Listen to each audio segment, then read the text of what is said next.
سیدنا و مولانا محمد وعلی آلہ و اصحابہ وبارک وسلم وصلی علیہ۔ دنیا کے تمام دیکھنے والوں، تمام چاہنے والوں، تمام پیار کرنے والوں کو، اور جہاں جہاں تک میری آواز کو سنا اور مجھے دیکھا جا رہا ہے، جنید اقبال کی جانب سے انتہائی محبت کے ساتھ السلام علیکم۔ ایک بار پھر ناظرین، میں آپ کو پر نور صبح میں صبح نور کے ساتھ خوش آمدید کہتا ہوں، اور آئیے بلا توقف حضرت ابو انیس محمد برکت علی علیہ رحمہ کی تالیف اسماء النبی الکریم صلی اللہ علیہ وآلہ وسلم سے رسول اللہ صلی اللہ علیہ وآلہ وسلم کا ایک اسم مبارک سیدنا صاحب الجہاد صلی اللہ علیہ وآلہ وسلم، ہمارے سردار جہاد فرمانے والے، درود و سلام بھیجے اللہ آپ صلی اللہ علیہ وآلہ وسلم پر، آپ صلی اللہ علیہ وآلہ وسلم کے آل پاک اور صحابہ کرام رضوان اللہ تعالیٰ علیہم اجمعین پر۔ ارشاد باری تعالیٰ ہے کہ بے شک اللہ تعالیٰ تو ان لوگوں کو پسند فرماتا ہے جو راہ میں صف باندھ کر لڑتے ہیں گویا وہ سیسا پلائی ہوئی دیوار ہوں۔ حضرت ابو ذر غفاری رضی اللہ تعالیٰ عنہ بیان کرتے ہیں کہ میں نے حضور نبی کریم صلی اللہ علیہ وآلہ وسلم کی بارگاہ اقدس میں عرض کیا کہ یا رسول اللہ صلی اللہ علیہ وآلہ وسلم، کون سا جہاد افضل ہے؟ آپ صلی اللہ علیہ وآلہ وسلم نے ارشاد فرمایا کہ افضل جہاد یہ ہے کہ تو اپنے نفس اور اپنی خواہشات کو اللہ کا مطیع و فرما بردار بنا لے۔ ناظرین اکرام، آج کا موضوع انتہائی اہم ہے۔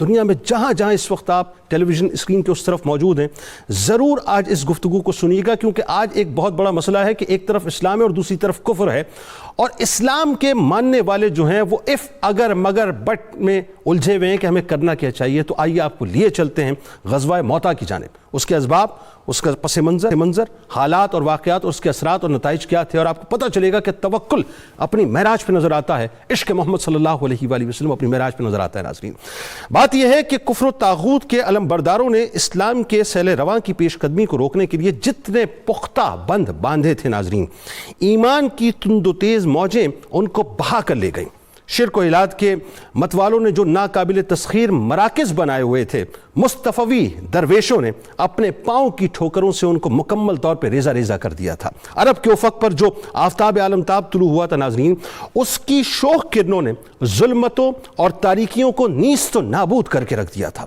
وہ فضائیں جہاں حبل زندہ باد کے نعرے لگا کرتے تھے، اب وہاں ہر سو اللہ اکبر کے فلک شگاف نعرے گونج رہے تھے۔ ناظرین، جو ہادی برک کی جان کے دشمن تھے، ناظرین، ان کی جان کے درپے تھے، وہ اب اپنی جانیں رسول اللہ صلی اللہ علیہ وآلہ وسلم کے قدمین شریفین پر نچھاور کرنے کو تیار تھے۔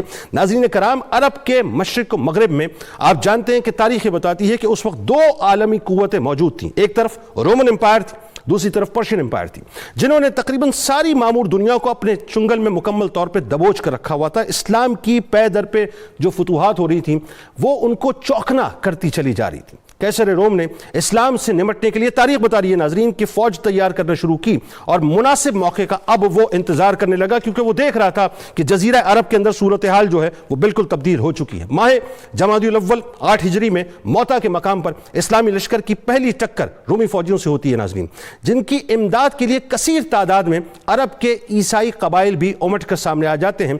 ہرکل خود لشکر لے کر اترا، 1 لاکھ کی تقریباً فوج اس کے پاس تھی، اور کہا جاتا ہے کہ 1 لاکھ کی فوج جو ہے وہ الگ سے اس کو میسر آئی۔ اور مسلمانوں کی تعداد کتنی تھی ناظرین؟ آپ کو پتہ ہے مسلمانوں کی تعداد صرف 3000 تھی، صرف 3000، جبکہ رومی لشکر تقریباً 2 لاکھ کے قریب جو ہے وہ ہو چکا تھا۔ یعنی اس وقت اگر میں کہوں تو غلط نہ ہوگا کہ جدید اسلحہ، دنیاوی سہولیات موجود تھیں، اور اگر یہ جملہ بھی کہوں تو غلط نہ ہوگا کہ جو دنیا کی سپر پاور کا ایک تصور ہوتا ہے ناظرین، اس وقت کی جو سپر پاور تھی وہ رومن امپائر کی یعنی فوج کی صورت میں ہمیں وہاں پر نظر آتی ہے۔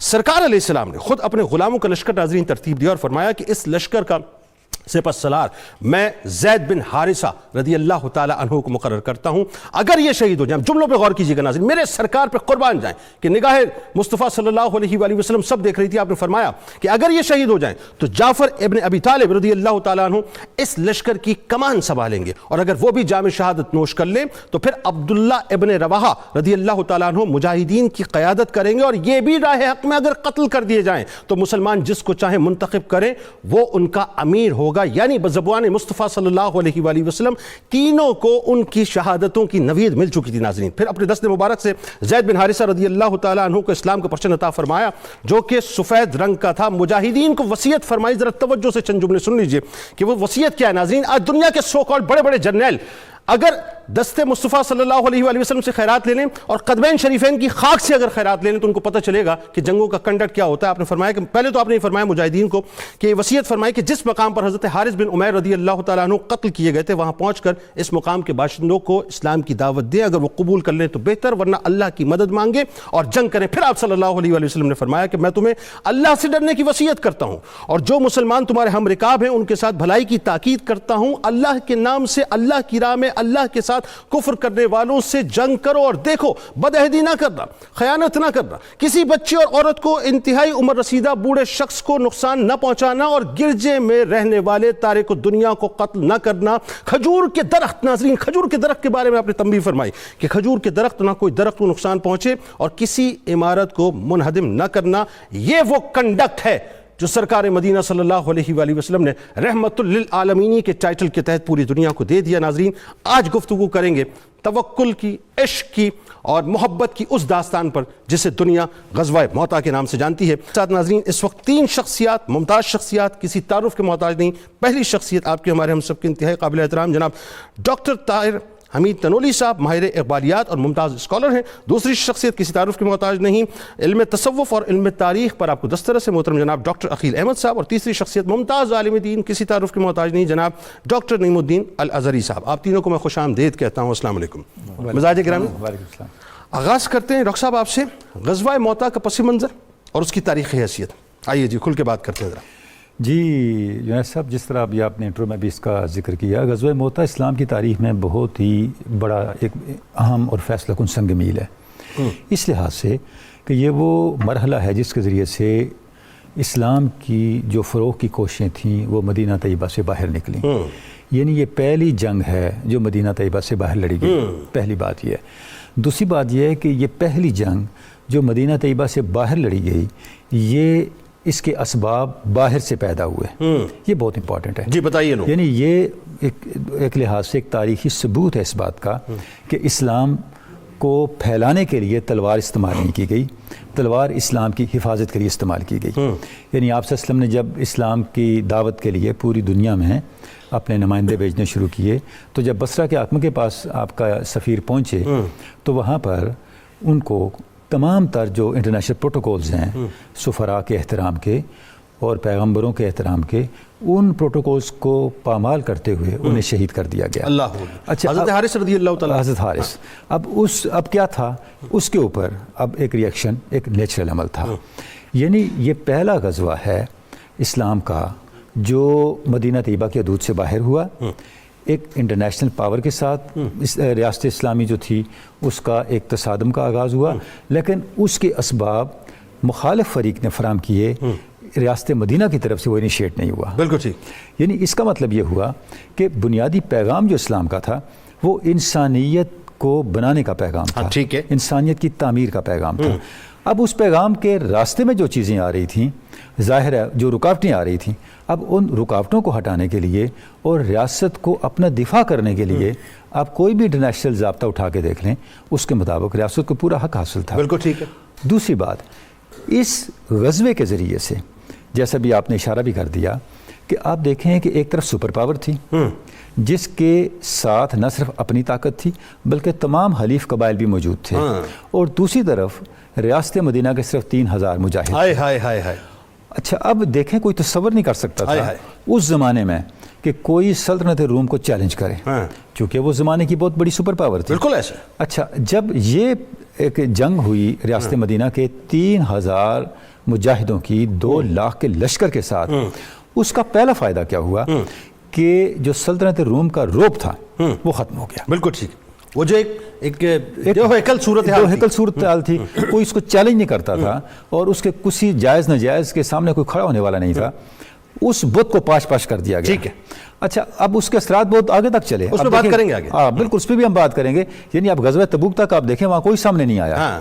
اس کے پیچھے دراصل یہ غزوہ موتا ہی تھا کہ جس نے ریاست مدینہ کی داغ بٹھا دی ہر لحاظ سے, یعنی ان کی عسکری مہارت کے لحاظ سے, ان کے ولولے کے لحاظ سے, ان کے شوق جہاد کے لحاظ سے, اپنی ریاست کے ساتھ کمٹمنٹ کے لحاظ سے اور اپنی استقامت کے لحاظ سے, اور سلطنت روم کے سپر پاور ہونے کے باوجود اس کا جو رعب اور دبدبہ تھا اور جو اس کا جو تمطراق تھا وہ ملیا میٹ ہو کے رہ گیا. ٹھیک. اچھا اس میں ذرا آپ بھی تھوڑا سا ڈاکٹر صاحب اپنا انپٹ دیجئے کہ غزوہ موتا کے جو اسباب تھے بنیادی طور پہ ذرا اس پہ اور مزید بات کرتے ہیں ساتھ ساتھ. ایک تو اس کو موتا کیوں کہا جاتا ہے، اور جیسا کہ ڈاکٹر صاحب نے اپنے فرمایا کہ ظاہر ہے یہ وہ مقام ہے جو مدینے سے باہر ہے، اور آپ بالکل ایک یعنی دوسرے لفظوں میں یعنی آج جو امریکہ کی صورتحال ہے آپ سپر پاور سے لڑنے کے لیے جا رہے ہیں. بتائیے جی. الحمدللہ رب العالمین والصلاة والسلام علی سید الانبیاء والمرسلین. بہت شکریہ جنید صاحب. اصل میں دیکھیے نبی کریم علیہ السلام کے جتنے بھی غزوات ہیں وہ ہمہ جہت ان میں مقاصد ہمیں نظر آتے ہیں، اور مختلف قسم کی حکمت عملیاں ہمیں اپنے جوبن پہ نظر آتی ہیں. ایک تو یہ لیسن پہلی ان کی طرف گیا رومیوں کی طرف کہ سپر پاور اللہ اس کے رسول کی ذات ہے. کیا بات ہے، سبحان اللہ. دوسری بات یہ کہ اس سے پہلے تک جو نبی کریم صلی اللہ علیہ وسلم کے تیار کردہ افراد تھے، سولجر تھے، ان کی بہادری صرف اہل عرب نے ملاحظہ کی تھی. اب وقت آ گیا تھا کہ جو اسلامی دعوت تھی، اسلامی شجاعت تھی، اس سے دنیا کی دیگر اقوام بھی سیکھیں. تیسرا پہلو دیکھیں جو ابھی آپ نے انٹرو میں ذکر کیا نسائے کا. جنید صاحب آج ایک جملہ بڑا ایک میٹرک کا اسٹوڈنٹ بھی جانتا ہے کہ everything is fair in dash and war, love and war. اچھا لیکن اسلام نے کہا نہیں، کیسے فیئر؟ جنگ کے اصول پہلی بار دنیا کو اسلام نے بتائے ہیں جو زبان رسالت مآب سے ادا ہوئے ہیں. اور کیا فرما رہے ہیں اس میں کہ کسی بچے کو نہیں مارنا، عورت کو قتل نہیں کرنا، بلڈنگ نہیں گرانی، درخت نہیں کاٹنے.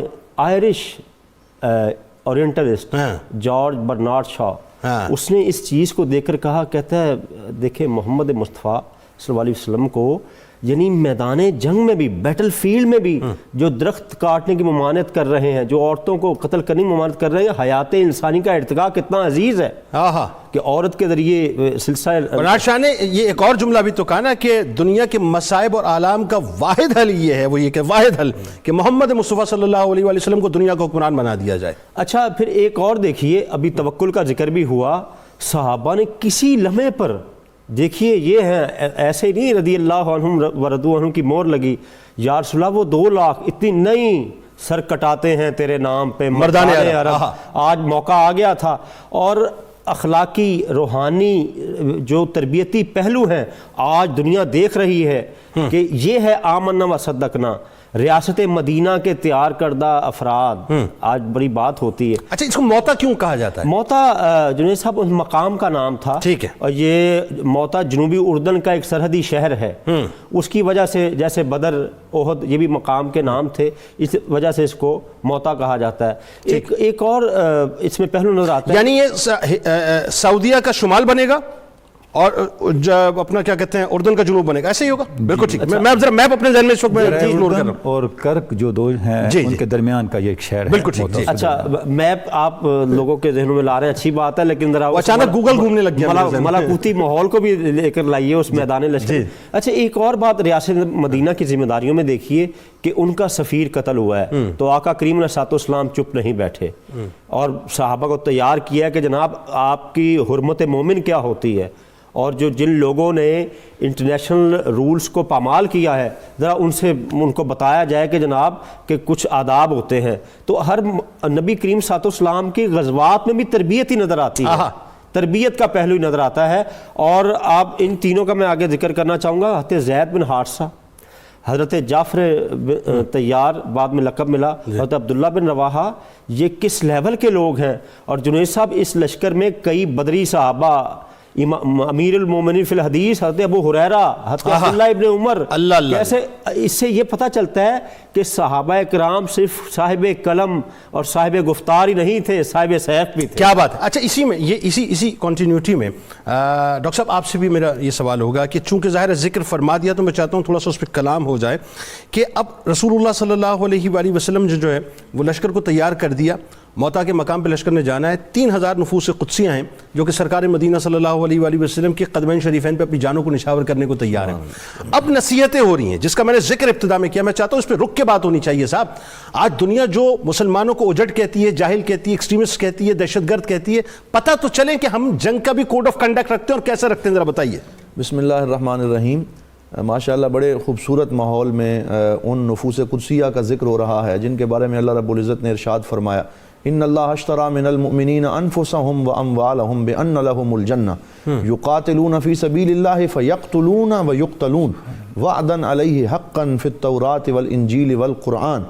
فرمایا یہ وہ لوگ ہیں جنہوں نے جنت کے لیے اور جنت کی بہاروں کے عوض اور اللہ کی رضا کے لیے اپنے جان اور مال سارے اللہ کو پیش کر دیے ہیں، اور پھر یہ شہادت کے مقام پہ فائز ہوتے ہیں. حضور نبی رحمت صلی اللہ علیہ وسلم کے پاس سارے حاضر ہیں اور سرکار ان کو فرما رہے ہیں کہ یہ ترتیب ہوگی، اس طرح جھنڈا جو ہے وہ دیا جائے گا. تو اس وقت حضور نبی رحمت صلی اللہ علیہ وسلم نے جو نصیحتیں فرمائی ہیں، میں چاہتا ہوں کہ وہ عربی لفظ بھی پڑھ دیے جائیں تاکہ ان کی برکات حاصل ہو جائیں. حضور صلی اللہ علیہ وسلم نے فرمایا اوصیکم بتقوی اللہ وبمن معک من المسلمین خیرا، میں آپ کو اللہ کے تقوی کی وصیت کرتا ہوں اور جتنے آپ کے ساتھ یہ صحابہ جانثار جا رہے ہیں ان کے ساتھ خیر کا معاملہ کرنا. لا تغلو ولا تغدروا ولا تقتلوا ولیدا ولا امرأة ولا کبیرا فانیا ولا منعزلا بصومعہ. فرمایا نہ تم نے کوئی غلو کرنا ہے، نہ غدر کرنا ہے، نہ کسی کو دھوکہ دینا ہے، نہ چھوٹے بچے کو تم نے جو ہے وہ قتل کرنا ہے، نہ عورت کو قتل کرنا ہے، نہ بڑے بوڑھے کو قتل کرنا ہے. اسی طرح جو آدمی اپنی عبادت گاہ میں وہ بیٹھ گیا ہے، عبادت کر رہا ہے، اس کو بھی نہیں چھیڑنا. اس کو جو سر وضاحت کیجئے، عبادت گاہوں سے مراد وہاں گرجا گھروں کی بات تھی کہ جو راہب وہاں پہ بیٹھے ہیں، جو چرچ ہیں، جو گرجا گھر ہیں، جو دیگر مذاہب کے عبادت خانے ہیں، ان کا ذکر ہو. یعنی اس کا مطلب جن سے جنگ ہونے جا رہی ہے اس بات کا بھی خیال رکھنا کہ جنگ اپنی جگہ لیکن ان کو تکلیف نہ ہو، کیونکہ اسلام نے ہمیں ایک اصول دے دیا لکم دینکم ولی دین. تو ان کا جو دین ہے اس کے مطابق وہ عبادت کر رہے ہیں، تم دعوت دین ضرور دو، لیکن جنہوں نے اپنے دین کے مطابق وہ کر رہے ہیں ان کو چھیڑنا نہیں. تو یہ اصول عطا فرمائے. وہیں فرمایا ولا تقربوا نخلا ولا تقطعوا شجرا ولا تهدموا بناء. فرمایا نہ تم نے کوئی کھجوروں کے درخت کاٹنے ہیں، نہ کوئی دیگر درخت کاٹنے ہیں، نہ سبزے کو تم نے اجاڑ کرنا ہے، نہ اس کے ساتھ ساتھ تم نے بلڈنگز کو گرانا ہے. تو یعنی انفراسٹرکچر جو ہے اس کو تباہ نہیں کرنا، کیونکہ اسلام بنانا چاہتا ہے، اسلام بنا اور تعمیر چاہتا ہے. انفراسٹرکچر بناتا ہے اسلام، انفراسٹرکچر کو بگاڑتا نہیں. تو اس طریقے سے حضور صلی اللہ علیہ وسلم نے ان کو وصیت کی اور فرمایا کہ آپ نکلو. اچھا اس میں یہاں میں عرض کرنا چاہوں گا، حضرت سیدنا عبداللہ بن رواحہ جب سرکار دعا دے کے رخصت کرنے لگے تو حضور نے فرمایا ردکم اللہ سالمین غانمین، اللہ تعالیٰ تمہیں واپس لائے سلامتی کے ساتھ، مال غنیمت لے کے آؤ، خوش آؤ. تو اس وقت ان کی آنکھوں سے آنسو آئے. انہوں نے وہ تو اپنے عشق کے بندے تھے اور سرکار دو عالم صلی اللہ علیہ وسلم کی غلامی میں جانثاری کے اس مقام پہ تھے. کہنے لگے وَلَكِنِّي أَسْأَلُ الرَّحْمَنَ مَغْفِرَةً أَوْ طَعْنَةٍ. فرمایا میں اللہ رب العزت سے مغفرت کا سوال کرتا ہوں. وَضَرْبَةٍ ذَاتَ فَرْغٍ تَقْذِفُ الزَّبَدَ. اور کہتے ہیں میں تو ایسی تلوار کی ضرب اپنے اوپر مانگتا ہوں کہ اتنا خون نکلے کہ اس کے جھاگ آ جائے اور میرے جسم کے ٹکڑے ٹکڑے اللہ رب العزت کی بارگاہ میں پیش ہو جائیں. حَتَّى يُقَالُ إِذَا مَرُّوا عَلَى جَدَسِي أَرْشَدَكَ اللَّهُ مِنْ غَازٍ وَقَدْ رَشَدَ. تاکہ جب لوگ میرے مزار کے پاس سے گزریں تو دعائیں دیتے ہوئے گزریں کہ تم کیسے غازی ہو اور کیسے شہید ہو کہ اللہ سے کیا ہوا وعدہ تم نے سچ کر دیا. سبحان اللہ. اچھا یہ شاعر مصطفیٰ صلی اللہ علیہ وسلم کی بات ہوئی، ظاہر ہے جن کے اشعار جو ہیں سرکار علیہ السلام تمثیلاً پڑھا کرتے تھے، اتنا پیار آپ سے. اب ایک بات یہاں پہ ذرا بتائیے آپ ڈاکٹر صاحب کہ اب یہ قافلہ چل پڑا، یہ لشکر چل پڑا، 3000 نفوس قدسیہ ہیں اور ان کو نہیں معلوم کہ آگے کتنا بڑا دشمن جو ہے وہ کھڑا ہوا ہے، کتنی طاقت کے ساتھ. ایک مقام آتا ہے معان کے نام سے، وہاں پہ جب پڑاؤ ہوتا ہے پتہ چلتا ہے صاحب کہ صورتحال تو بڑی مختلف ہے. 2 لاکھ کا لشکر ہے. اب یہاں گفتگو شروع ہو رہی ہے، کچھ کا خیال یہ ہے کہ جی پیغام بھیجا جائے سرکار مدینہ صلی اللہ علیہ وسلم کی بارگاہ میں، پھر وہاں سے جو آرڈرز آتے ہیں اس کو ہم فالو کریں. لیکن عبداللہ ابن رواحہ، اب کردار پھر وہی آ گیا رضی اللہ تعالیٰ عنہ، آپ نے بڑا پرجوش خطاب فرمایا. میں چاہتا ہوں ذرا اس پہ آپ کلام فرمائیے کہ پھر صورتحال جو ہے مختلف سمت اختیار کرتی ہے. جی ہاں بالکل. جب وہاں پہ پہنچا معان کے مقام پہ اسلامی لشکر، تو جب انہیں صورتحال کا پتہ چلا کہ 3000 کے مقابلے میں 2 لاکھ کا لشکر سلطنت روم نے تیار کر کے ان کے مقابل کھڑا کر دیا ہے، تو ایک تجویز یہ سامنے آئی کہ ریاست مدینہ سے، مدینہ پاک سے ہمیں کمک کا انتظار کرنا چاہیے تاکہ ہمیں وہاں سے سپورٹ مل جائے اور ہمارا لشکر بڑھ جائے، پھر ہم حملہ آور ہوں. تو ہسٹری بتاتی ہے 1 آدھ رات شاید وہاں قیام بھی ہوا. لیکن وہاں پھر حضرت عبداللہ ابن رواحہ کا خطاب جس کا آپ اشارہ کر رہے ہیں، آپ نے فرمایا کہ ہمارا مقصد کیا ہے؟ شہادت ہے مطلوب و مقصود مومن، نہ مال غنیمت نہ کشور کشائی. تو ہم تو شہادت کے لیے نکلے ہیں. اور دو بھلائیوں میں سے کوئی ایک بھلائی تو ہمیں ملے گی تو آپ اگر آپ شہادت کے لیے نکلیں تو شہادت سامنے کھڑی ہے. جی تو جب آپ ادھر بڑھیں گے تو ہمارا مقدر یا فتح ہوگا جی یا پھر اللہ کی بارگاہ میں حاضری ہوگی. اور یہ اتنا پرجوش خطاب تھا حضرت عبداللہ ابن رواحہ کا کہ پورے کے پورے لشکر کا مزاج بدل گیا اور لشکر جو ہے وہ آگے بڑھنے اور اس دشمن سے ٹکرانے کے لیے تیار ہو گیا. اللہ یعنی جو صاحب ہم دیکھتے ہیں کہ جو ولولہ ہے اسلامی لشکر کے اندر اور جو ایک استقامت ہے ایمان کی، جو ایک حدت ہے ایمان کی، ایک طاقت ہے، وہ غیر معمولی طور پہ ہمیں یہاں پہ فنکشن کرتی ہوئی نظر آتی ہے. یعنی تصور دیکھنا ہے نہیں کہ 3,000 ایک طرف اور 2 لاکھ ایک طرف. 2 لاکھ ایک طرف. اور آپ صلی اللہ علیہ وسلم پہلے فرما رہے ہیں کہ میں ان کو امیر مقرر کر رہا ہوں، یہ شہید ہو جائیں تو ان کو کر رہا ہوں، یہ شہید ہو جائیں تو ان کو کر رہا ہوں. یہ ذرا بتائیں لوگوں کو، بتائیں. بالکل بالکل. یعنی آپ دیکھیں جو آپ نے حضرت زید بن حارثہ، جعفر طیار اور عبداللہ ابن رواحہ کو مقرر فرمایا تو آپ نے چلتے ہوئے یہ بات ارشاد فرما دی کہ اگر پہلے امیر آپ کے اللہ کی بارگاہ میں چلے جائیں تو یہ امیر ہوں گے، یہ شہید ہوں تو یہ امیر. اس کے بعد لشکر کو اس کا پورا اختیار ہے کہ جس کو بھی امیر مقرر کرنا چاہیں. یعنی یہاں پہ آپ نے ایک کنسنسس اور مشاورت والی بات بھی فرما دی. اب بالکل وہ بات بھی آ گئی اور آپ نے گویا کہ پہلے سے بتا دیا کہ ان کس طرح سے یہ لشکر کا معاملے آگے چل رہے ہیں. اللہ اور شہادتوں کے بارے میں بتا دیا. تو اب جب شہادتوں کے بارے میں بتا دیا تو سب کچھ تو صحابہ کرام کو کلیئر تھا. اچھا اب آگے کس کو قیادت ملنی ہے یہ وہاں جا کے فیصلے ہونے تھے. جب وہاں پہ مقابلہ شروع ہوا تو جس طرح آپ صلی اللہ علیہ وسلم نے ارشاد فرمایا تھا بعینہ ہی ویسے ہی ہوا. اور جب حضرت عبداللہ ابن رواحہ بھی شہید ہوئے تو حضرت ثابت نے علم اٹھایا اور فرمایا کہ آپ کسی کو اپنا امیر مقرر کرو جو اس موقع پہ قیادت کر سکے. تو لشکر نے کہا کہ آپ ہمارے امیر ہیں. انہوں نے فرمایا میں اس کا اہل نہیں. سامنے خالد بن ولید کھڑے تھے، انہوں نے کہا سب سے اہل خالد بن ولید ہے. اور آپ دیکھیں خالد بن ولید کچھ عرصہ پہلے مسلمان ہوئے تھے. اب یہاں پہ ایک بڑی امپورٹنٹ بات ہے کہ آپ نے وہاں خالد بن ولید کو اناؤنس کیوں نہیں کر دیا. آپ دیکھیں چونکہ وہ نئے مسلمان ہوئے تھے. یہ بڑی امپورٹنٹ بات. جو عرب سوسائٹی ہے وہاں پہ اتنا آسان نہیں ہوتا کسی کی لیڈرشپ کو ماننا. ٹھیک ہے. اب آپ صلی اللہ علیہ وسلم نے یہ چیز لشکر پہ چھوڑ دی کہ وہاں پہ لشکر خود فیصلہ کر لے کہ وہاں انہوں نے کس کو اپنا امیر بنانا ہے.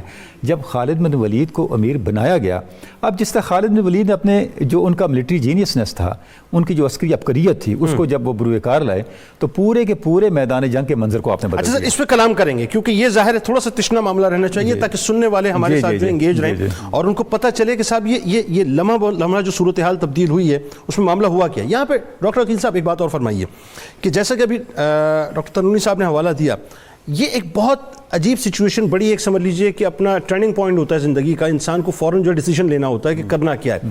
یعنی ایک آپ سوچئے اس بات پہ تھوڑا سا گفتگو رک کے کریں، یہ آسان بات نہیں ہے. 2 لاکھ کا لشکر ہے، دنیاوی مطلب سو کالڈ دنیاوی سپر پاور سامنے موجود ہے، اسلحہ بھی موجود ہے، ساری سہولتیں موجود ہیں، ہرکل خود موجود ہے وہاں پر، اور یہ 3,000 کا لشکر ہے. اور آپ کو پتہ ہے مسلمان کبھی بھی آئیڈیل سچویشن میں تاریخ میں نہیں رہے. جنید صاحب اس سے پہلے جو غزوہ بدر تھا نا، اس نے مسلمانوں کو ذہنی طور پر اتباع رسول صلی اللہ علیہ وسلم کے نتیجے میں یہ تیار کر دیا تھا کہ فتح کا انحصار کثرت و قلت پر نہیں، نصرت خداوندی پر. بھائی سبحان اللہ. تو اس کے لیے یہاں 2-3 پوائنٹ اور میں آڈینس سے شیئر کرنا چاہوں گا. ایک تو یہ کہ دیکھیے قادر الکلامی، شاعری، فصاحت و بلاغت، خطابت، یہ اہل عرب کے خواص ہیں.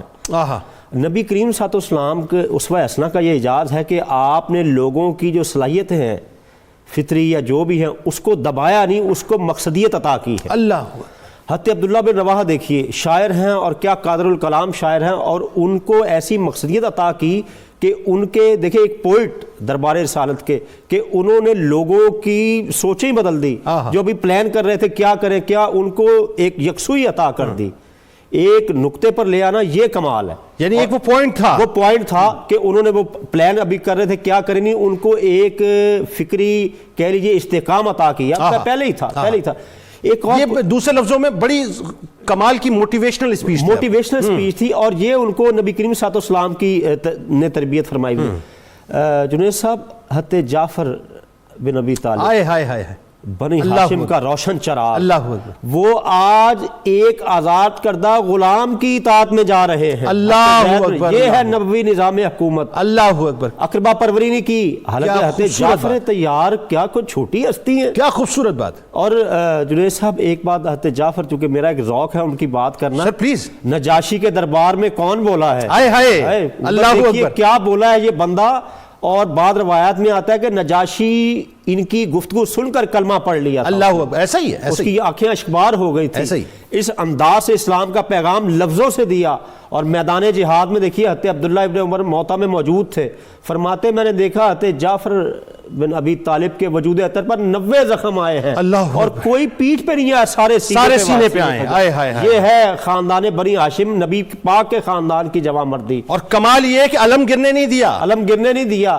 اور جنید صاحب اگلی بات تو دیکھیے، اللہ تعالیٰ کا کرم دیکھیے مختلف صورتوں میں نظر آتا ہے صحابہ کرام پر نبی پاک کے تصدق سے، کہ جو علم الیقین ہے اس کو عین الیقین میں بدلا جا رہا ہے۔ قرآن کریم نے جو فرمایا کہ شہید زندہ ہیں، بل احیاء عند ربہم یرزقون، حضرت جعفر جب شہید ہوئے، بازو کٹ گئے، تو نبی کریم صلی اللہ علیہ وسلم ایک دن بیٹھے ہوئے تو چھت اوپر کی طرف دیکھ کے فرمایا وعلیکم السلام۔ صحابہ نے عرض کیا حضور کس کو جواب دے رہے ہیں؟ فرمایا جعفر میرا چچا داد بھائی ابھی فرشتوں کے ساتھ پرواز کر رہا ہے، اس نے مجھے سلام کیا، میں اس کا جواب دے رہا ہوں۔ جنید صاحب اس سے یہ پتہ چلا کہ جو زمین پر رہنے والے سلام کریں آقا ان کو بھی جواب دیتے ہیں، ایسا ہی ہے، اور جو فضاؤں میں سلام کریں آقا ان کو بھی جواب دیتے ہیں۔ سبحان اللہ۔ اور یہ شہید کی قوت رفتار ہے جو تیسرے درجے میں ہے انعام یافتہ میں، تو نبی کی رفتار بھائی کیا بات ہے، کیا بات، نبی کی رفتار، اور پھر نگاہ مصطفیٰ صلی اللہ علیہ وسلم، اس پہ بھی بات کریں گے ناظرین۔ اور جیسے سلام کی بات ہوئی تو ہم بھی سلام پیش کرتے ہیں، لیکن سلام حضرت جعفر طیار رضی اللہ تعالیٰ عنہ پر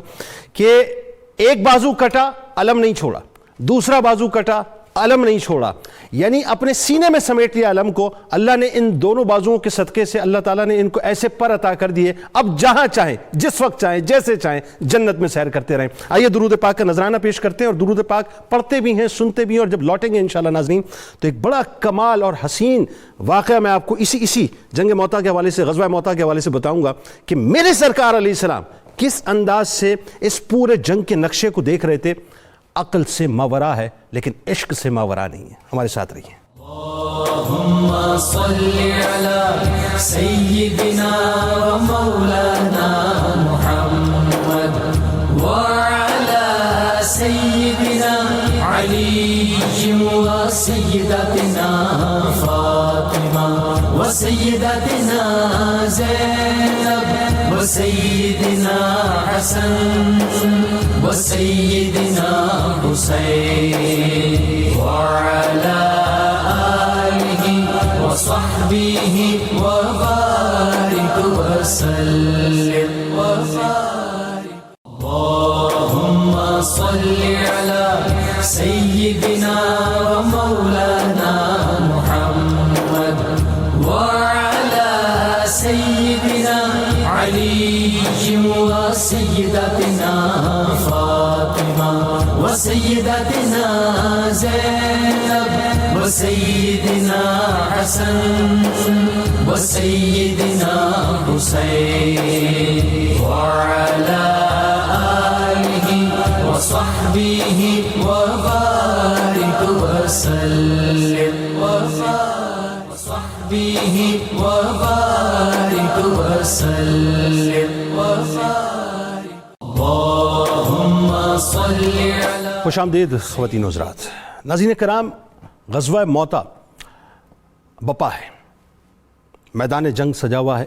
حضرت خالد بن ولید رضی اللہ تعالی عنہ کی قیادت کے اندر مسلمان رومیوں کو واصل جہنم کر رہے ہیں۔ بڑی توجہ آپ کی رہے، یہ منظر اس وقت وہاں پر ہے ناظرین، اور ایک منظر مدینہ شریف میں ہے۔ مدینہ شریف میں اعلان ہوتا ہے الصلاۃ الجامعہ، اور تمام لوگوں کو وہاں پر مجتمع کر دیا جاتا ہے، کیونکہ اعلان کا مقصد یہ ہوتا ہے، سب جانتے تھے مدینے والے کہ کوئی بہت ہی اہم اعلان سرکار مدینہ صلی اللہ علیہ وسلم فرمانے والے ہیں۔ منبر رسول صلی اللہ علیہ وسلم پر سرکار مدینہ صلی اللہ علیہ وسلم جلوہ افروز ہوئے ناظرین، اور آپ انتہائی اشکبار ہیں۔ اشکبار ہونے کے بعد آپ نے فرمایا کہ اے لوگو، میں تمہیں تمہارے غازیوں کے لشکر کے حالات سے آگاہ کرنا چاہتا ہوں، اور اس کا مفہوم یہ ملتا ہے ناظرین کہ سرکار مدینہ صلی اللہ علیہ وآلہ وسلم نے اس کے بعد یہ بتایا کہ لشکر یہاں سے روانہ ہوا، دشمن کا آمنا سامنا ہوا، فوج کے بارے میں بتایا کہ وہاں فوج کتنی تھی۔ اس کے بعد علم سب سے پہلے حضرت زید بن حارثہ رضی اللہ تعالیٰ عنہ کو دیا گیا، ظاہر ان کے بعد علم موجود تھا، شہادت اختیار کی، اس کے لیے آپ نے مغفرت کی دعا فرمائی۔ اس کے بعد آپ نے فرمایا کہ یہ علم جو ہے جعفر طیار رضی اللہ تعالیٰ عنہ کو عطا ہوا، انہوں نے بھی شہادت اختیار کی۔ اس کے بعد حضرت عبداللہ ابن رواحہ رضی اللہ تعالیٰ عنہ کے بارے میں بتایا کہ انہوں نے بھی شہادت اختیار کی اور اس کے بعد آپ فرماتے ہیں کہ پھر خالد بن ولید رضی اللہ تعالیٰ عنہ نے جھنڈا پکڑ لیا، یعنی اسلام کا پرچم پکڑ لیا. وہ اللہ کے بہترین بندے اور قبیلے کے بہترین بھائی ہیں، وہ اللہ کی تلواروں میں سے ایک تلوار ہیں. یہ میرے سرکار فرما رہے ہیں. یعنی اسی دن ناظرین آپ نے لقب دیا خالد بن ولید رضی اللہ تعالیٰ عنہ کو کہ وہ اللہ کی تلواروں میں سے ایک تلوار ہیں. اللہ تعالیٰ نے انہیں کفار و منافقین کی سرکوبی کے لیے بے نیام کیا ہے، یہاں تک کہ ان کی قیادت میں مسلمانوں کو فتح ہوئی. اس کے بعد میرے سرکار نے ایک اور روایت میں آتا یہ فرمایا کہ اے اللہ، خالد تیری تلواروں میں سے ایک تلوار ہے، اس کی مدد فرما. اور ایک جگہ یہ آتا ہے کہ انہوں نے اس طرح سے فرمایا کہ تلواروں میں سے خالد ایک تلوار ہے، اسلام کے جھنڈے کو اٹھا لیا ہے، اللہ تعالیٰ نے اس کے ہاتھ پر مسلمانوں کو فتح عطا فرما دیا، یعنی آپ نے بشارت عطا فرمائی. ناظرین کرام مجھے جملہ کہنے دیجئے یہ کہ آج براہ راست اس ٹرانسمیشن کو آپ دیکھ رہے ہیں، مجھے دیکھ رہے ہیں، ہمارے اسکالرز کو دیکھ رہے ہیں، بلا تمثیل عرض کر رہا ہوں. یوں سمجھ لیجئے کسی میدان میں اگر کوئی واقعہ بپا ہے، وہاں پر ڈی ایس این جیز پہنچی ہیں، لائیو ٹرانسمیشنز ہو رہی ہیں، تو دنیا اس کو دیکھے گی کیونکہ ظاہر ہے وہاں پر ڈی ایس این جیز موجود ہیں. میرے سرکار علیہ السلام پہ قربان جائیے صاحب، یہ تو انسان کے ہاتھوں کی بنائی ہوئی باتیں ہیں. نگاہ مصطفیٰ صلی اللہ علیہ وآلہ وسلم اپنے غلاموں کو چھوڑتی نہیں ہیں، ادھورا بھی نہیں چھوڑتی، اکیلا بھی نہیں چھوڑتی. میرے سرکار اس وقت غزوہ موتا کے میدان کو مکمل طور پر اس کا مشاہدہ فرما رہے تھے اور لمحہ بہ لمحہ اپنے صحابہ کو یہ بتایا کہ اس وقت ان کی شہادت ہو چکی، ان کی شہادت ہو چکی ہے. یعنی نبی کریم صلی اللہ علیہ وآلہ وسلم نہ اس وقت صحابہ کو اکیلا چھوڑتے تھے نہ اس وقت چھوڑتے تھے، یہاں تک کہ ناظرین حضرت ابو یعلا رضی اللہ تعالیٰ عنہ سرکار مدینہ صلی اللہ علیہ وآلہ وسلم کی بارگاہ میں حاضر ہوئے. عرض کیا رسول اللہ صلی اللہ علیہ وآلہ وسلم میں آپ کو سب کچھ بتانا چاہتا ہوں. تو میرے سرکار نے فرمایا تمہاری مرضی ہے، چاہو تو میں تمہیں بتاؤں سب کچھ. پھر انہوں نے عرض کیا کہ یا رسول اللہ آپ سب کچھ بتائیے. سرکار نے من ون جو کچھ وہاں ہوا بتایا. اس کے بعد جو جملے ادا کیے ناظرین وہ بڑے کمال ہیں. آپ نے فرمایا کہ اللہ تعالیٰ نے میرے لیے زمین کو اٹھا لیا یہاں تک کہ میں ان کے میدان جنگ کو دیکھنے لگا. یعنی سرکار علیہ السلام کے سامنے اللہ تعالیٰ نے اس میدان جنگ کو مکمل طور پہ آشکار کر دیا. آئیے جناب اب اس بات کو وہیں سے کنٹینیو کرتے ہیں. ڈاکٹر صاحب یہ بڑا اہم موقع ہے کیونکہ 3 شہادتیں ظاہر ہو چکی ہیں جس کا میں نے ذکر کیا، اور سرکار علیہ السلام جو ہیں وہ اپنی نگاہ سے اس پورے میدان کا جائزہ بھی لے رہے ہیں اور باقاعدہ آپ منبر پر اعلان بھی فرما رہے ہیں. قربان جائیے نگاہ مصطفیٰ صلی اللہ علیہ وآلہ وسلم پر، ذرا اس پہ کلام کیجیے. سبحان اللہ سبحان اللہ. نگاہ نبوت کا جو منظر آپ نے ابھی پیش کیا اور سرکار دو عالم صلی اللہ علیہ وسلم کو اللہ تعالیٰ نے جو شانیں عطا فرمائی ہیں، یہ شانیں کیوں نہ ہوتی. دیکھیے جنید صاحب، سرکار دو عالم کی نسل پاک میں، تیری نسل پاک میں ہے بچہ بچہ نور کا، تو ہے عین نور، تیرا سب گھرانہ نور کا. تو یہاں تو حضور غوث پاک جو سرکار دو عالم صلی اللہ علیہ وسلم کی نسل پاک میں کہیں آگے جا کے آتے ہیں، جب وہ یہ کہہ رہے ہیں نظر تو الی بلاد اللہ جمعا خردلۃ علی حکم اتصالی، تو میں یہ کہہ سکتا ہوں کہ یہ شان ہے خدمت گاروں کی. سرکار کا عالم کیا ہوگا. سرکار دو عالم صلی اللہ علیہ وسلم نے منظر کشی کی ہے، اس پورے منظر کو بیان کیا ہے، اپنے غلاموں کے ایمان کو تازہ کیا. اور یہاں ابھی حضرت سیدنا جعفر رضی اللہ تعالیٰ عنہ کا ذکر ہوا ہے. میں یہاں یہ عرض کرنا چاہتا ہوں ان کی دلیری دیکھیے کہ وہ جب حضرت سیدنا زید رضی اللہ تعالیٰ عنہ شہید ہوتے ہیں تو وہ جھنڈا پکڑتے ہیں اسلام کا اور پھر اپنے گھوڑے سے نیچے اتر آتے ہیں اور 2 لاکھ کے لشکر کے سامنے سپہ سالار کا نیچے اتر کے لڑنا، یہ ان کا اسلام کے لیے بہادری کی دلیل تھی. اور پھر گھوڑے کی کونچیں کاٹ دیتے ہیں. کیوں؟ 2 مقاصد کے لیے. یہ گھوڑا کسی دشمن کے ہاتھوں استعمال نہ ہو سکے، اور دوسرا یہ ہے کہ اب ہم نے مڑ کے نہیں جانا، ہم نے اپنی جانوں کو سرکار کے قدموں پہ نثار کر کے جانا ہے. اور یہاں یہ بھی موجود ہے جنید صاحب کہ جب سرکار نے ان کو بتایا تھا کہ پہلے جھنڈا حضرت زید لیں گے، پھر سیدنا جعفر تیار لیں گے اور پھر اس کے بعد آگے چلے گا، تو ان کو لوگ مبارک دینے گھر آتے تھے کہ آپ کو مبارک ہو کہ سرکار نے آپ کی شہادت کا پروانہ اور شہادت کا مجدہ جہاں فضا سنا دیا ہے، اور وہ اس مبارک کو وصول کر رہے تھے. یہ اسلام میں جانثاری کا عالم ہے. اور یہاں میں ایک بات، اسلام میں تو پھر یہ تسلسل رہا نا. آپ طارق بن زیاد کو بھی دیکھ لیجئے نا، اس نے کیا کیا. انہوں نے کشتیاں، یہ بات ہے کہ آقاؤں کا عالم یہ ہے، غلاموں کا عالم یہ. اور یہاں دیکھیے کہ حضرت عبداللہ بن رواحہ جو ہیں ان کے بارے میں یہاں ایک بڑا خوبصورت واقعہ ملتا ہے کہ جب سرکار نے ان کو روانہ کیا تو انہوں نے باقی سارے لشکر کو جانے دیا اور خود کہا کہ جمعے کا دن ہے تو آج جمعہ میں سرکار کے پیچھے پڑھ لوں، پھر پتہ نہیں نصیب ہوگا یا نہیں ہوگا. وہ رکے رہے، جمعہ کی نماز سرکار دو عالم صلی اللہ علیہ وسلم کے پیچھے ادا کی اور اشک بار آنکھوں سے سرکار کی زیارت کی. حضور نے پوچھا تیرے سارے دوست تو چلے گئے تو آپ یہاں ہیں. یا رسول اللہ میں نے چاہا کہ یہ جمعہ میں آپ کے پیچھے پڑھ لوں. وہاں بھی سرکار نے تربیت فرمائی تاکہ امت کو پیغام پہنچ سکے.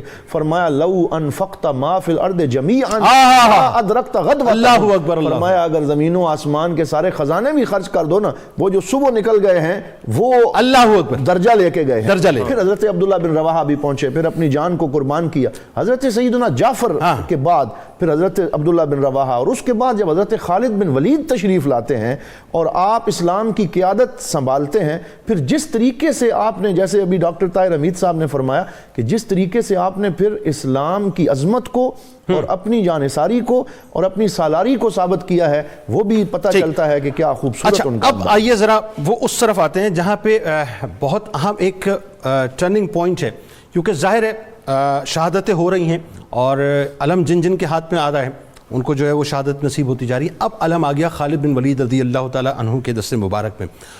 عسکری حکمت عملی کا ایک بہت عالی شان نمونہ غزوہ موطا میں نظر آتا ہے ڈاکٹر تنوی صاحب۔ میں چاہتا ہوں اس پہ کلام کریں، کیونکہ میرا ماننا یہ ہے کہ آج ہماری جو افواج پاکستان ہے، میں نے کئی لوگوں سے گفتگو کی، غزوہ موطا باقاعدہ پڑھایا جاتا ہے افواج میں، غزوہ بدر پڑھایا جاتا ہے، ان تمام اسٹریٹجیز پہ گفتگو کی جاتی ہے کہ جو اسٹریٹجیز رسول کریم صلی اللہ علیہ وآلہ وسلم نے ان کے غلاموں نے اختیار کی تھی۔ جی جی ہاں بالکل جی، جو اسٹریٹجی اختیار کی یہ نہ صرف یہاں پہ بلکہ پوری دنیا کا یہ ایک سبجیکٹ ہے، جتنی بھی اسٹریٹجک سائنسز ہیں، ملٹری سائنسز ہیں وہاں پہ، بلکہ ویسٹرن اسکالر تو اس پہ آج تک حیران ہیں کہ 3000 نے 2 لاکھ کا سامنا کیسے کیا، ہائے ہائے ہائے، اور انہوں نے پوری تحقیق کی کہ ممکن ہے کہ جو لشکر تھا ہرکل کا وہ کم ہو، لیکن کم نکلا نہیں، کم نکلا نہیں۔ اس پہ بھی ریسرچ موجود ہیں۔ تو یہ سیدنا خالد بن ولید کو جو آپ صلی اللہ علیہ وسلم نے ٹائٹل دیا سیف اللہ کا، دیکھیں آپ کے ہاتھ میں 9 تلواریں ٹوٹیں، 9 تلواریں ٹوٹیں، 9 تلواریں ٹوٹیں، تو کس جس کو کہتے ہیں کہ جان گسل انداز سے اور کس طرح جان فروشی کے ساتھ، سرفروشی کے ساتھ آپ وہاں پہ لڑے، اور کیا انداز تھا آپ کے اس کو ٹیکل کرنے کے ساری سچویشن کو۔ جب آپ کے پاس کمانڈ آئی تو آپ نے کیا کیا؟ سب سے پہلے تو لشکر کا منظر بدل دیا، جو میمنہ تھا اس کو میسرہ بنا دیا، جو میسرہ تھا اس کو میمنہ بنا دیا۔ اچھا جب یہ ترتیب بدلی کے ساتھ لشکر سامنے گیا تو جو سامنے رومی تھے انہوں نے سمجھا شاید ان کو کوئی مدینہ سے سپورٹ مل گئی ہے، بالکل ایسا۔ کوئی فریش اچھا جو لشکر آ فرنٹ گیا، لائن تھی اس کو بھی تبدیل کیا نا، اس کو بھی تبدیل کر دیا، اور ایک حصے کو کہا کہ آپ پیچھے سے آئیں جلگار کریں تاکہ گرد و غبار کے ماحول سے پتہ چلے کہ کچھ مزید ایڈیشن ہو گیا اس آرمی کے اندر۔ اس کا نتیجہ کیا نکلا کہ یہ جو ایک بدلی اسٹریٹجی کے اندر اسلامی لشکر کے اندر بھی ایک تازگی پیدا ہوئی، ایک نیا ولولہ پیدا ہوا، اور ایک نئی انرجی کے ساتھ انہوں نے اٹیک کیا، اور جو سامنے لشکر تھا اس کے حوصلے ٹوٹ گئے، وہ پیچھے ہٹ گئے، اور آپ نے اپنے اس لشکر کو بچا کے واپس لے۔ اب دیکھیں صرف 12 کیجویلٹیز ملتی ہیں، 12 شہادتیں، 12 ایسا شہادتیں، ہی، جس میں 4 جو تھے مہاجرین تھے اور 8 انصار تھے، ایسا ہی۔ اس کے مقابلے میں ہزاروں کی تعداد میں ان کے جو ہیں لوگ مارے سر گئے۔ یہ امیزنگ بات ہے، یہ کلام کیجئے، امیزنگ بات ہے، 2 لاکھ کا مطلب وہاں پہ مجمع ہے۔ دیکھیں میں آپ کی خدمت میں عرض کروں کہ یہ جو چیز ہے یہ آج تک جو اس کے اوپر ریسرچ کرنے والے ہیں اور جو وار سائنسز ہیں، ملٹری سائنسز پہ جو ریسرچ کرنے والے اس کو بطور ایک سبجیکٹ اسٹڈی کر رہے ہیں، لیکن پہنچ نہیں پائیں گے۔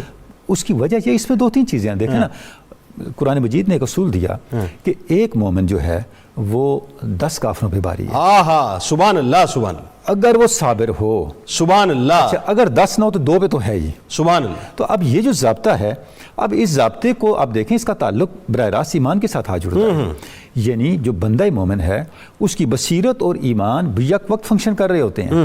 جب بصیرت اور ایمان مل کے فنکشن کرتے ہیں تو جو سامنے کا منظرنامہ واہ واہ سبحان اللہ، کیا جملہ ہے۔ اب مومن منظرنامے کے تابع نہیں ہوتا، منظرنامہ مومن کے تابع ہوتا ہے، واہ واہ، ترتیب بدل جاتی ہے، واہ واہ، حالات بدل جاتے ہیں۔ واہ واہ۔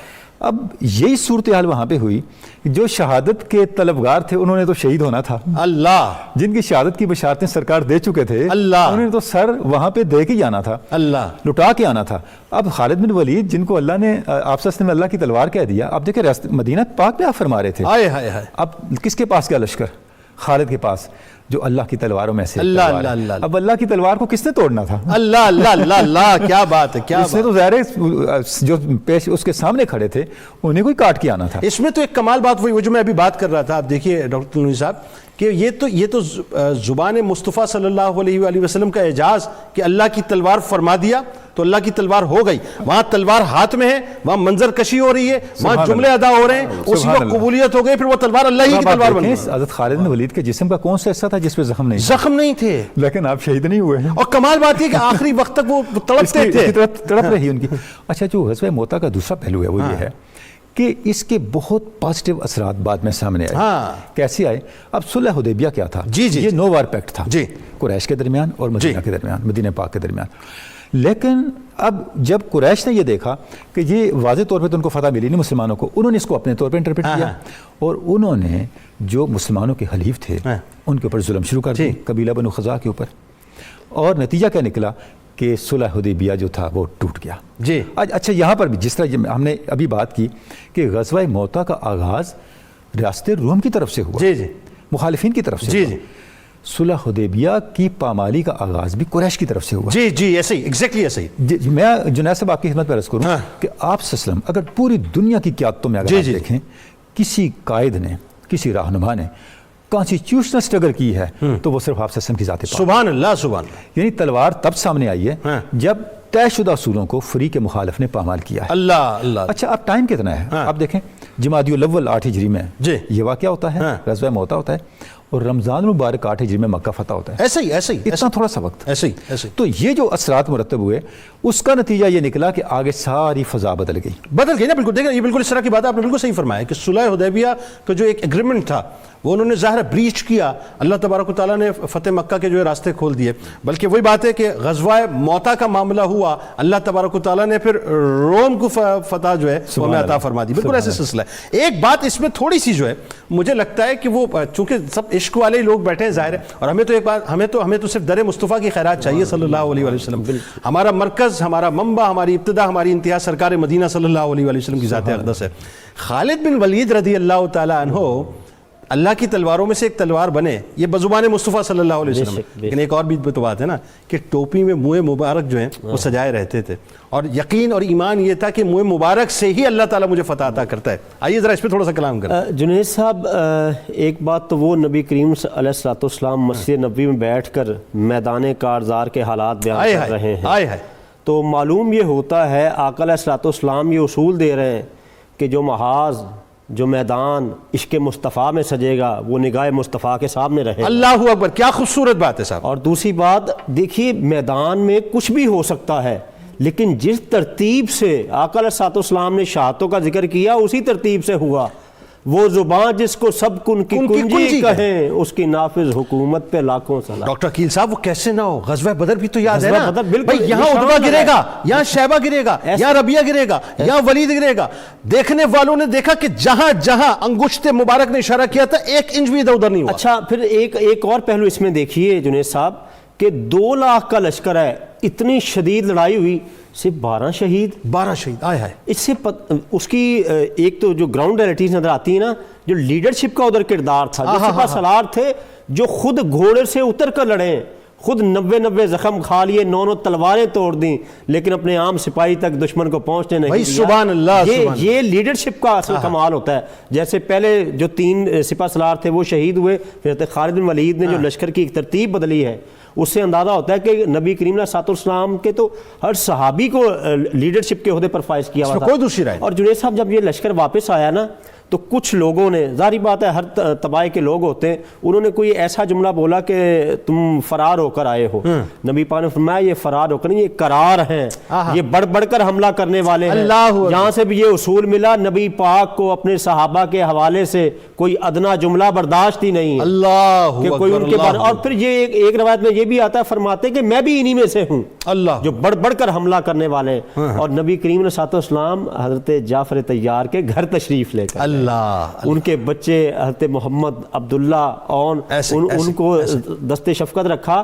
اور حضرت جعفر کے بارے میں تو نبی پاک یہ فرمایا کرتے تھے جعفر سیرت و صورت میں تو میرے مشابہ ہے. اللہ اکبر. اچھا اسی بات کو تھوڑا سا اور آگے بڑھا کے میں چاہتا ہوں ڈاکٹر صاحب آپ کلام فرمائیے، کیونکہ بات پھر وہ تشنا رہ جائے گی. خالد بن ولید رضی اللہ تعالیٰ عنہ، ٹوپی ہے، منہ مبارک ہے، ایمان اپنی طاقت پہ نہیں، یقین اپنی تلوار پہ نہیں، یقین ہے تو منہ مبارک پر ہے کہ مصطفیٰ کریم صلی اللہ علیہ وسلم کا منہ مبارک میرے ساتھ ہے، اب کوئی دشمن کچھ کر نہیں سکتا. یہ بڑے خوبصورت بات کی طرف آپ نے اشارہ کیا. اور جنید صاحب یہ موقع تھا حجۃ الوداع کا، اور سرکار دو عالم صلی اللہ علیہ وآلہ وسلم اس وقت جب آپ نے حلق کروایا اور 1,24,000 صحابہ کا جمع غفیر تھا، اور عاشق اور غلام اپنے پاک نبی صلی اللہ علیہ وسلم کا دیدار کر رہے تھے، اور سرکار نے فرمایا جو پوچھنا مجھ سے پوچھ لو، شاید اس کے بعد میری تمہاری ظاہری ملاقات نہ ہو سکے۔ تو اس وقت جب لائن لگی ہوئی تھی تو سارے بال سرکار دو عالم صحابہ میں تقسیم فرما رہے تھے اپنی زلفوں کے، تو حضرت خالد بن ولید فرماتے ہیں اخذت ناسیتاً من جبین رسول اللہ صلی اللہ علیہ وسلم، من ناسیہ، اخذت شعرۃ من ناسیت رسول اللہ، کہ باقی سب کو بال منہ مبارک اور زلفوں کے ملے، میں نے سرکار کی پیشانی مبارک بال لیا اور پھر ان بالوں کو اپنی ٹوپی میں سی لیا، اور میرا یہ یقین ہے کہ مجھے جہاں بھی فتح نصیب ہوتی ہے اس کے اوپر میرے سر پہ سرکار کے منہ مبارک کا سایہ ہوتا ہے۔ وہ نصور پہلوان کا واقعہ بھی بڑا مشہور ہے نا، بے شک۔ ہاں، تو آپ کی توجہ ٹوپی کی طرف۔ جی، اور پھر یہاں حضرت سیدنا جعفر رضی اللہ تعالیٰ عنہ کو جو ذکر ہوا، میں چاہتا ہوں کہ جیسے حضرت عبداللہ بن رواحہ نے شعر پڑھے ہیں، جب آپ جو ہے وہ جو داد شجاعت دے رہے تھے تو اس وقت آپ یہ شعر پڑھ رہے تھے، یا حبذا الجنہ و ثوابہا طیبتاً و بارداً شرابہا۔ آپ فرما رہے تھے کتنی خوبصورت جنت ہے جس کے نظارے مجھے نظر آ رہے ہیں، ٹھنڈا اس کا پانی ہے اور اس کی نعمتیں جو ہیں وہ میرے لیے موجود ہیں۔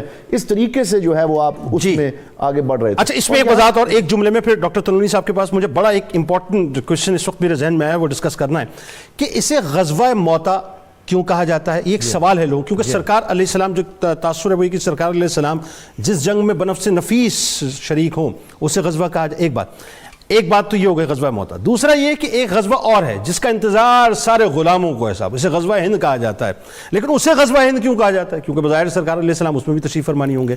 یہ مختصراً ذرا اس کی وضاحت۔ جی، میں اس میں عرض کرتا ہوں کہ اس غزوہ موتا کو تو اس لیے غزوہ کہا جاتا ہے کیونکہ حضور نبی رحمت صلی اللہ علیہ وسلم کی جو انوالومنٹ تھی اور جس طرح سرکار اس کے منظر کو بیان فرما رہے تھے، اور مدینہ پاک میں بیٹھ کے گویا بنفس نفیس سرکار اس میں شریک تھے، بہت زیادہ ایک قلبی وابستگی تھی، اور صحابہ کثرت سے تھے، اس لیے اسے غزوہ کہا گیا۔ اور غزوہ ہند کے بارے میں جو آپ نے پوچھا، بالکل حدیث پاک موجود ہے، حضرت سیدنا ابو ہریرہ رضی اللہ تعالیٰ عنہ، اور لطف کی بات یہ ہے کہ حضرت ابو ہریرہ یہاں بھی موجود تھے اس غزوے میں بھی، اور وہ یہ خواہش کیا کرتے تھے کہ سرکار دو عالم نے ہم سے وعدہ فرمایا ہے، اور حضور کی حدیث میں ہے صلی اللہ علیہ وسلم، سرکار نے فرمایا کہ دو ایسے گروہ ہیں جن سے اللہ حساب نہیں لے گا، ایک وہ جو غزوہ ہند میں شامل ہوں گے، اور دوسرے جو حضرت عیسیٰ ابن مریم جب دوبارہ آئیں گے تو ان کی فوج میں ہوں گے، ان سے اللہ تعالیٰ حساب نہیں لے گا۔ حضرت ابو ہریرہ فرماتے تھے اللہ کرے مجھے بھی ان میں شامل ہونے کا موقع ملے، میں شہید کر دیا جاؤں یا غازی ہو جاؤں۔ سرکار نے تبسم فرمایا کہ یہ ممکن ہے۔ اچھا، اب اس میں ڈاکٹر تلونی صاحب ایک جو بڑی اہم بات ہے، میں بھی ابھی اسی بنت میں تھا، ایک بات اور میرے ذہن میں آ گئی کہ غزوہ موتا جس جگہ پہ ہو رہی ہے، ظاہر شام اور اردن کا بارڈر اور اس کے قریب کی بات ہے، قرب قیامت کی علامت میں جسے ملحمۃ الکبریٰ کہا جاتا ہے، ملحمۃ العظمیٰ کہا جاتا ہے، جسے ہرمجدون کہا جاتا ہے، جسے ارمگڈون کہا جاتا ہے، وہ جو مارکا ہونا ہے حق اور باطل کا، وہ بنیادی طور پہ حلب سے 25 کلومیٹر کا فاصلہ قریب یہی مطلب ویسینٹی بنتی ہے، جہاں پر 80 ممالک کے جھنڈوں تلے جو ہے 12 ہزار کی فوج جو ہے وہ جمع ہونی ہے۔ ایک عجیب سی بات ہے، مارکا اس وقت ہوا، اس کا مطلب یہ ہے کہ اس کا جو ڈراپ سین ہے وہ ابھی ہونا باقی ہے، جو مجھے سمجھ آتا ہے، یہ میرا ایک تصور ہے۔ بہرحال آج ہمارا مسئلہ مجھے لگتا ہے ایسا ہے کہ ہم الجھ گئے اس بات میں کہ طاقت ہو ہمارے پاس تو ہم کچھ کریں گے، لیکن یہاں غزوہ موتا جو ہے پیغام کچھ اور دے رہا ہے۔ ذرا آج کی جو صورتحال ہے پسپائی کی پوری دنیا میں مسلمانوں کی، 56-57 اسلامی ممالک ہیں، لیکن ہم ایکسکیوزز میں، لیم ایکسکیوزز میں پڑے ہوئے ہیں۔ ہونا تو یہ چاہیے تھا کہ وہی توکل وہی ایمان ہو، کیوں نہیں ہے؟ دیکھیں جی، علامہ نے کہا تھا کہ اللہ کو پامردی مومن پہ بھروسہ، ابلیس کو یورپ کی مشینوں کا دیں ہاتھ سے دے کر آزاد ہو ملت ہے ایسی تجارت میں مسلمان کا خسارہ۔ اللہ اللہ اللہ، دیکھیں مسلمان کی ساری طاقت مسلمان ہونے میں ہے، یہ نقطہ ہم نے نہیں بولا۔ ابھی ہم نے دیکھیں یہ عجیب اتفاق ہے کہ ہماری ڈسکشن چلتے چلتے سرکار کے منہ مبارک پہ آ کے ختم ہوئی ہے، یہ عجیب اتفاق ہے۔ اس کے اندر ایک سبق ہے، اصل طاقت نسبت رسالت ہے۔ سبحان اللہ، سبحان اللہ۔ اصل طاقت یہ ہے کہ آپ اپنے مرکز کے کتنے قریب ہیں۔ علامہ نے کہا تھا کہ ذکر و فکر و علم و عرفانم توئی، کشتی و دریا و طوفانم توئی، ہے پناہ من ہری میں کوئے تو، من با امید رمیدم سوئے تو، کہ یا رسول اللہ آپ ہی میری کشتی ہیں، آپ ہی میرا دریا ہے، آپ ہی میری منزل ہیں، آپ ہی میرا کنارہ ہے، میں سب کو چھوڑ کے ساری آسیں امیدیں آپ کے ساتھ لگا کے آپ کی طرف بڑھ رہا ہوں۔ اللہ اللہ۔ مسلمان کی کامیابی صرف ہوگی استقامت اور صبر اور توکل کے ساتھ۔ کوئی استقامت، کوئی صبر اور کوئی توکل نسبت رسالت کے بغیر وجود میں نہیں آ سکتا۔ توکل ایک تصور ہے، استقامت ایک تصور ہے، یہ تصور جان پکڑے گا واہ جب آپ حضور کی قربت اور واہ نسبت واہ میں واہ ہوں گے۔ اور غزوہ موتا ہمیں اس بالکل کا وہ ہے نا کہ عملی قوت عشق درس سے دے ہر رہا ہے۔ پست کو بالا کر دے، دہر میں اس میں محمد سے ہم اجالا نے کر اب پہلے سب سے پہلے اپنے یقین، ہاں۔ تقوی اور ایمان کو نسبت رسالت کی بالکل طاقت سے قوی کرنا ہے۔ اسباب انشاءاللہ بن سامنے جائیں گے۔ حیثیت آپ تینوں احباب کا بہت شکریہ، آپ تشریف لائے۔